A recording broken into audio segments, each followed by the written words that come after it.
One of the greatest ways to connect as a group relationally and go deeper to one another is sharing life stories. If you've never done this as a group together, the goal of a life story is to share formative moments, not to share everything in your life. And so, if you want to see some examples of that in the Bible, Paul tells his story a few different times. He tells it in Acts 2 1 to 21, he tells it in Philippians 3 1 to 14. There's different places where you see examples of Paul sharing parts of his story. So here's some suggestions that I have is aim for 30 to 45 minutes for a person or 60 to 75 minutes for a couple.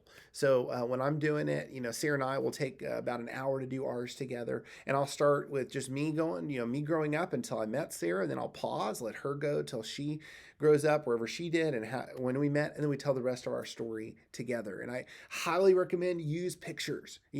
Have people bring photo albums, have people bring some pictures they can flash on the screen together. So if you have like an AirPlay going or something, or they can bring them ahead of time, have a thumb drive where you can display some of these pictures, because it is fantastic to see some pictures of people's past. And just a kind of that reminder, tell meaningful moments, not your entire story. I don't need to know what your grades were in fourth grade.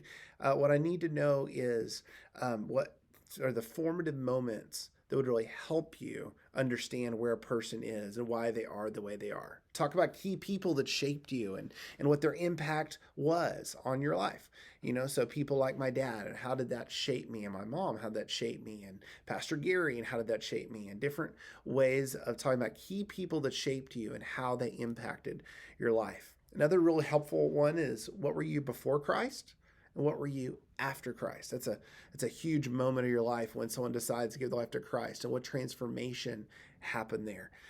So I highly recommend, as you do this, you lead off as the group leader. So you guys go first and you set the tone. You set the tone for how authentic you want this to be, sharing the good and the bad.